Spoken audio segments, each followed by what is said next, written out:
Hey everyone, Elizabeth here. The Last Laugh delivers stories that leave you speechless.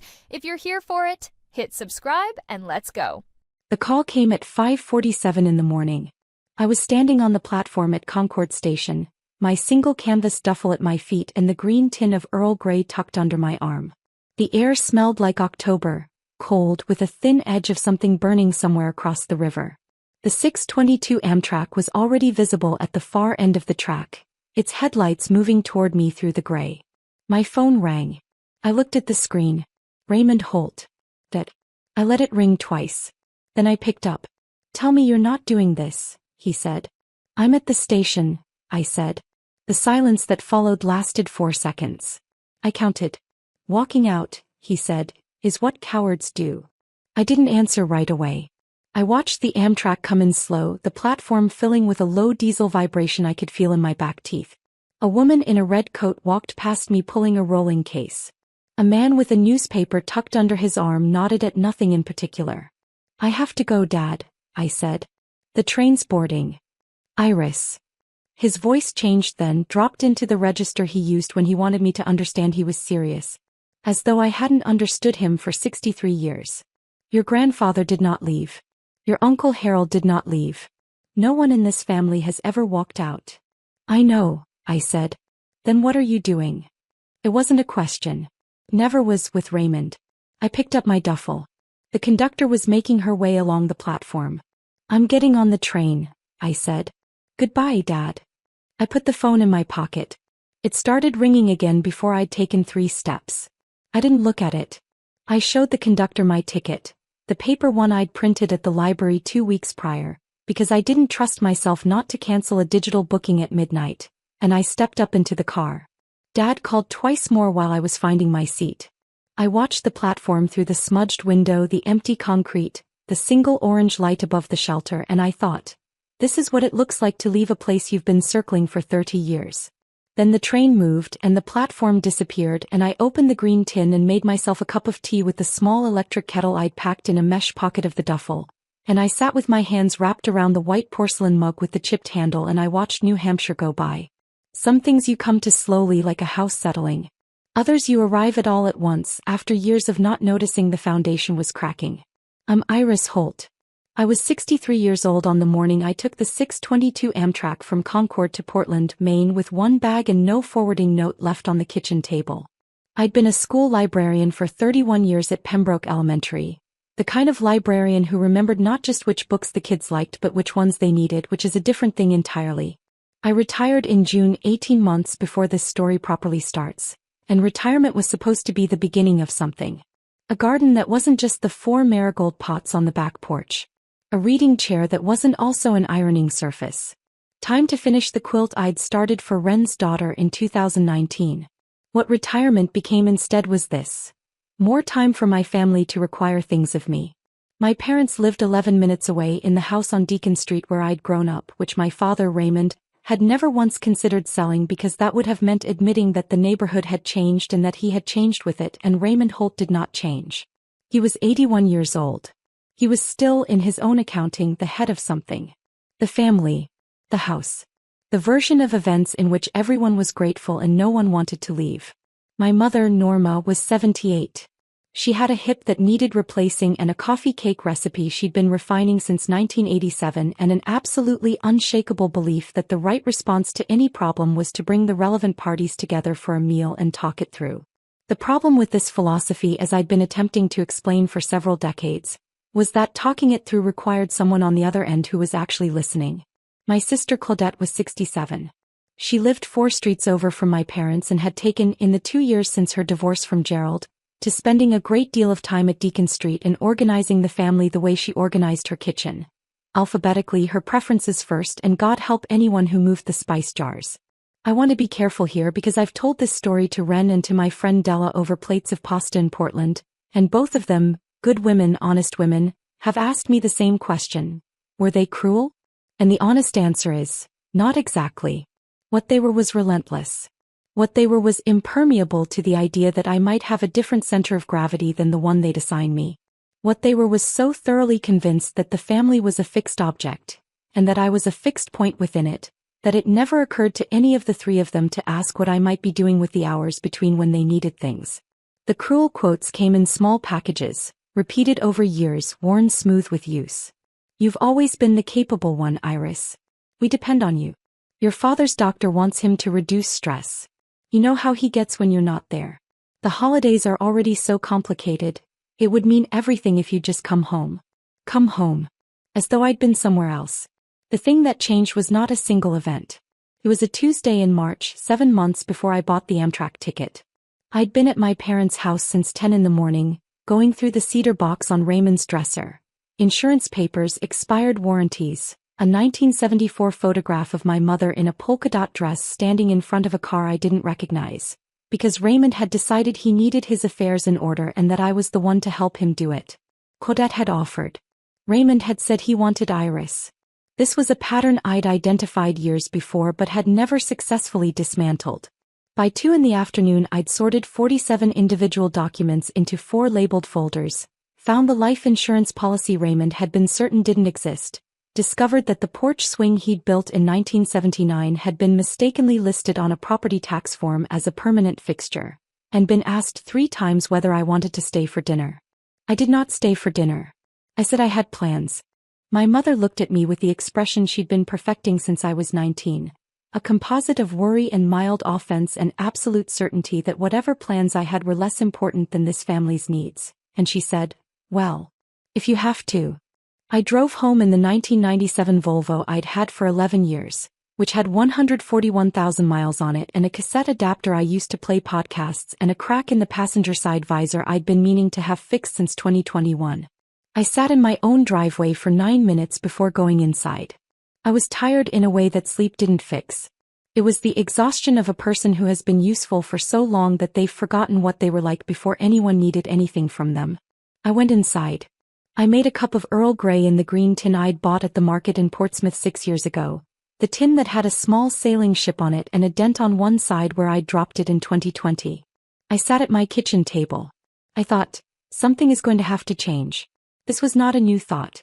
It was the thought I'd been having on and off for 15 years, arriving and then getting set aside because there was always something more immediate.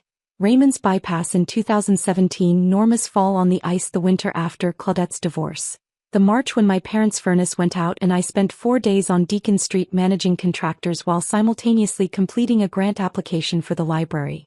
Something is going to have to change. The difference that March Tuesday was that I didn't set it aside. I called Ren Okafor that night at 7:12. She picked up on the second ring. Ren and I had been friends since we were 22, working summer jobs at a reference desk in Nashua, and she had the rare quality of being able to listen to a full sentence before she started thinking about her response. She'd moved to Portland 8 years ago with her husband Kofi after he took a position at USM. She had a guest room she'd been telling me to use for 3 years. She taught a community pottery class on Thursday mornings at a studio on Congress Street, and she had an opinion about every novel published in the last decade, and she was, in every quantifiable way, someone whose company I left feeling more like myself. "I've been thinking," I said. "About what?" Ren said. "About Portland," I said. There was a pause. Then, "How serious is this?" "I don't know yet," I said. "Serious enough that I'm saying it out loud." "Then come visit," she said. "Come for a week. See what it feels like." I went in April. 7 days. I slept in Ren's guest room under the woolen blanket on the rocking chair that she'd moved to the bed for warmth, and I walked along the Eastern Promenade in the mornings with a coffee from the place on India Street that Ren had introduced me to, and I ate dinner at her table with Kofi and their daughter Adiz, who was 11 and had opinions about everything and reminded me of the best students I'd ever had. On the 5th day I found a 1-bedroom apartment on a street called Munjoy Hill with a bay window and 2 closets and a radiator that clicked at night and a landlord named Mr. Osei who charged $1,147 a month, which was $214 less than I'd budgeted. He said it would be available November 1st. I said I'd think about it. I thought about it for 11 days. Then I called and said yes. I didn't tell my family. This is the part people ask about most when I tell the story. Why didn't you tell them? The answer is that I knew what would happen if I did. I'd watched it happen with smaller things. The week I went to a conference in Burlington and came back to 17 voicemails. The year I didn't host Thanksgiving and my father didn't speak to me for 3 weeks. The time I told my mother I was taking a watercolor class on Tuesdays and she'd said, in that tone that wasn't quite accusatory but was adjacent, "I didn't know you had time for that." My family had a way of making decisions feel like transgressions. And this decision, the biggest I'd made in 30 years, the one that was entirely mine, I didn't want handled. I didn't want talked through at a dinner. I didn't want to arrive already apologizing for it. So I didn't tell them. What I did instead, I hired Delafontaine, a real estate agent I knew from the library's Community Partners Board, who had warm eyes and a habit of bringing pound cake to open houses without being asked, to handle the quiet listing of my house. I submitted the change of address form to the post office on a Thursday. I began, over 6 weeks, moving books to Wren's spare room on 2 separate day trips to Portland, carrying them in the canvas grocery bags I'd accumulated over 30 years. I sorted everything I owned into 3 categories: bring, store, let go. The marigold pots I decided to bring. 4 of them still in bloom. They rode in the footwell of the Volvo on a Wednesday in late October when I made the last dry run, and I left them on Wren's back porch, and they are there still, which is a thing I think about sometimes. The brass key on the kitchen hook I left. The cast iron skillet that had been my grandmother's I took. The porch swing I photographed because I couldn't bring it and because it mattered. The night before the Amtrak. I want to be honest about this part. It was 3:14 in the morning and I was sitting on the floor of my bedroom.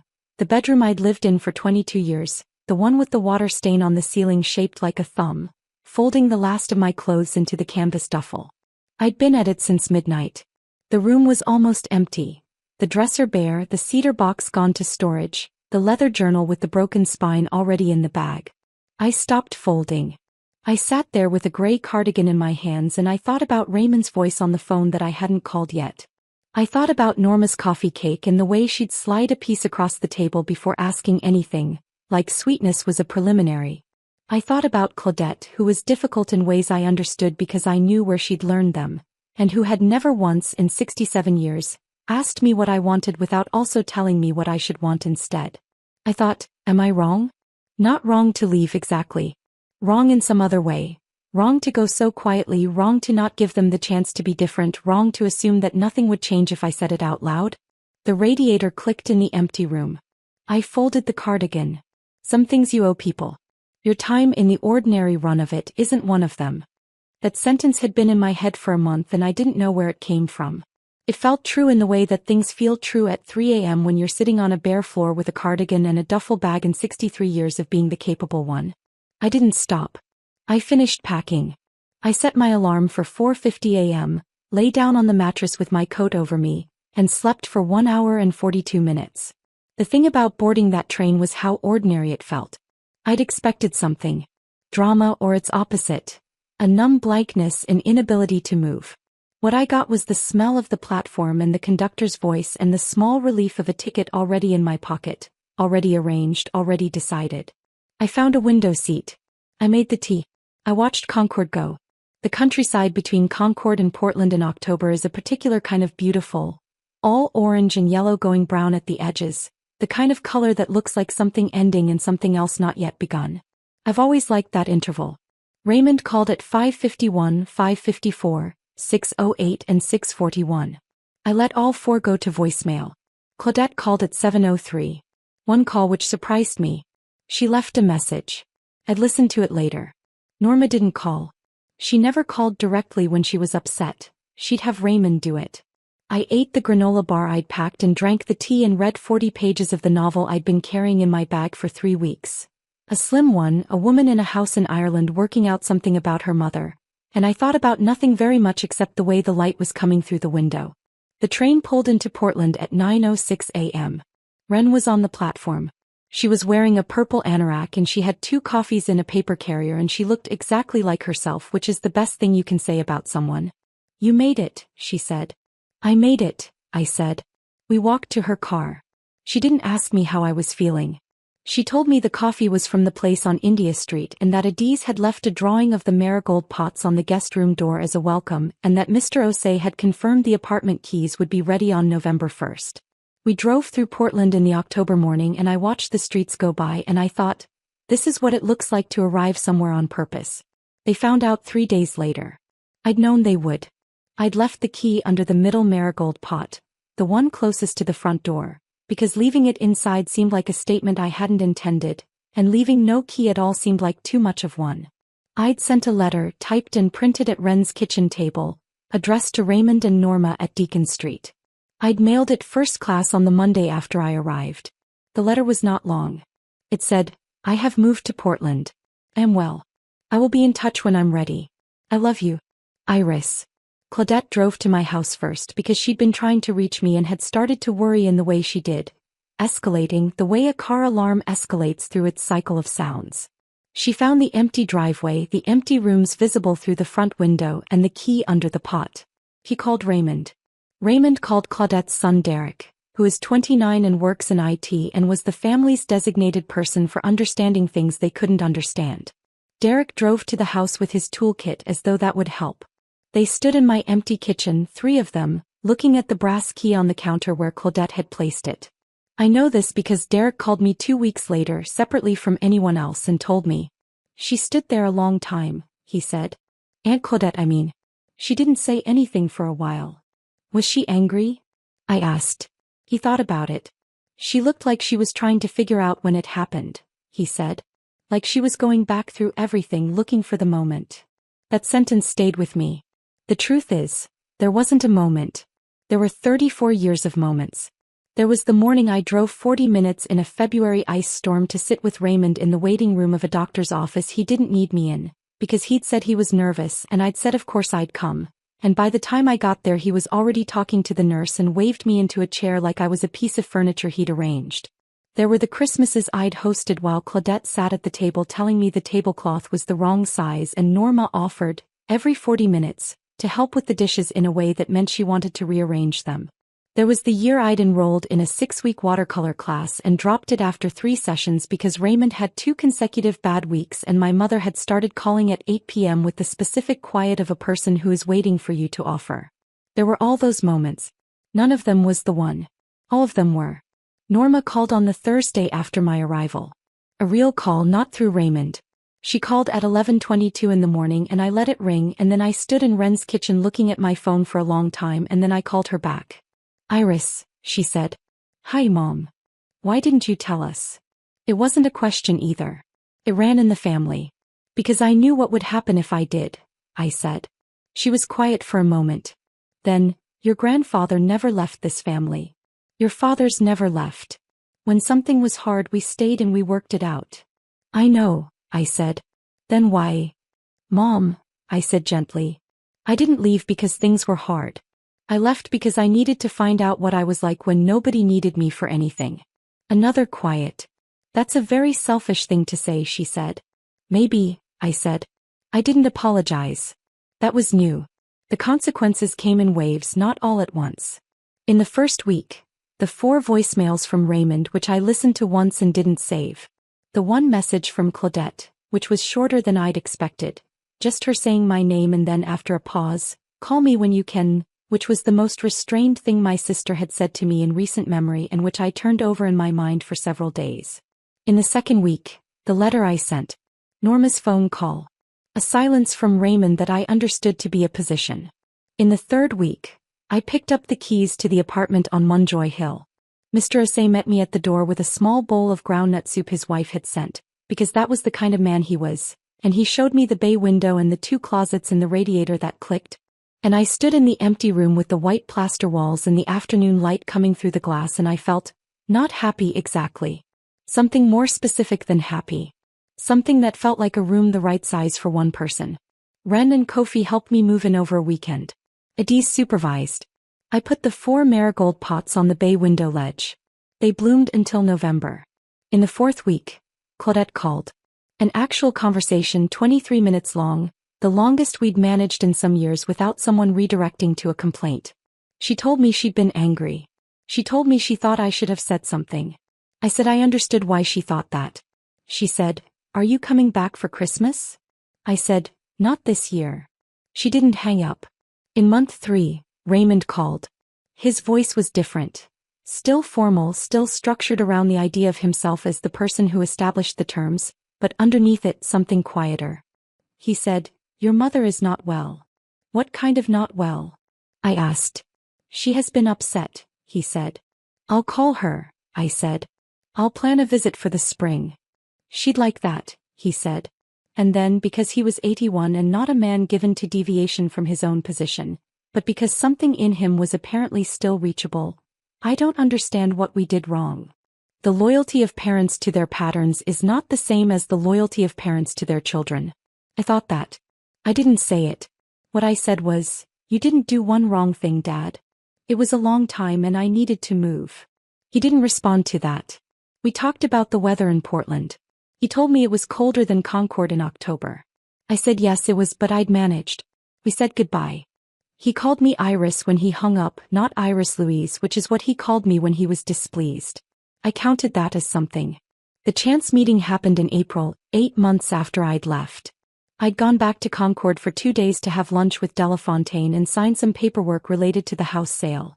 The house had sold in February to a young couple with a golden retriever and a tendency to walk through each room twice, which I found reassuring. The price was $341,500, which was $18,400 more than I'd listed it for. I was coming out of the coffee shop on South Main Street when I walked directly into Claudette. We both stopped. She was wearing a blue coat I recognized from years of Christmases, and her hair had gone more silver than I'd remembered. She had a paper bag from the bakery. Iris, she said. Claudette, I said.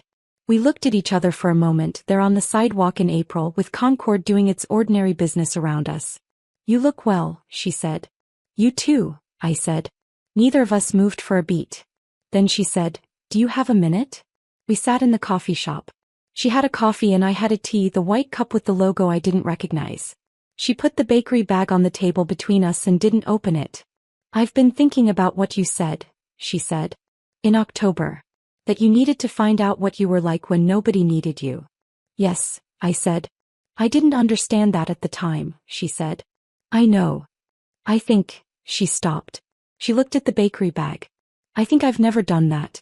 Found that out. I've always been here. Doing what's next. I didn't say anything.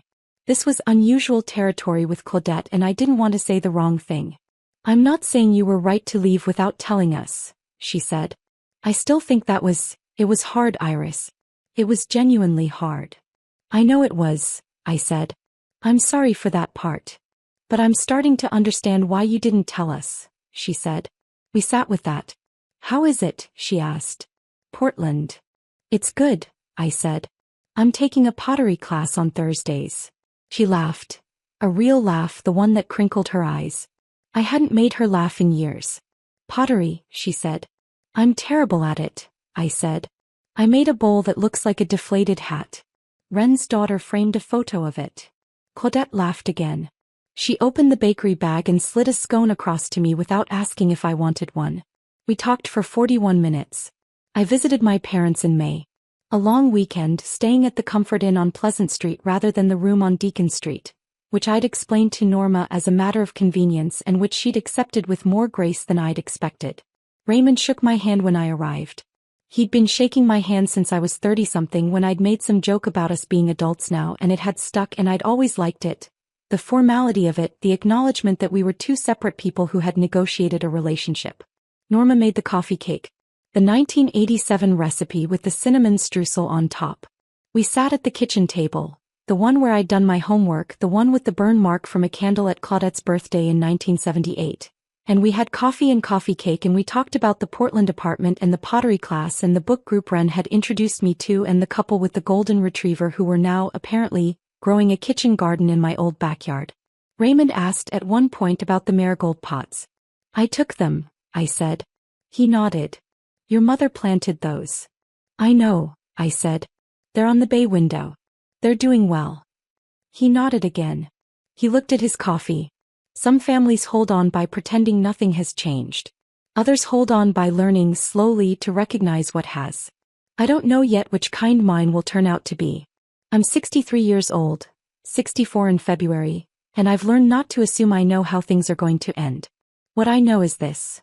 On the morning of October 19th, I stood on a platform in Concord with a green tin of Earl Grey and a canvas duffel and a ticket I'd bought 6 weeks before, and I got on a train. My father called me a coward. My mother invoked my grandfather. My sister predicted Christmas regret. None of them were entirely wrong about the cost of it. It was hard. It is still in its way hard. The dinners I'm not at, the calls I keep shorter than they used to be, the knowledge that Raymond is 81 and that time is not something we have in unlimited supply. But I am sitting right now in my apartment on Munjoy Hill, at the desk I bought at an estate sale in Westbrook for $47, with the bay window behind me and the 4 marigold pots on the ledge and the sound of the city going about its Saturday business below. The leather journal with the broken spine is open next to me. The green tin of Earl Grey is in the kitchen cupboard next to the cast iron skillet. Last Thursday I made a bowl in pottery class that was round on one side and flat on the other, and Wren's daughter Adiz said it looked like a hat that had made a choice, and I thought that was about right. Some doors you close. Others close themselves and you're just there to notice. I noticed. And then I got on the train.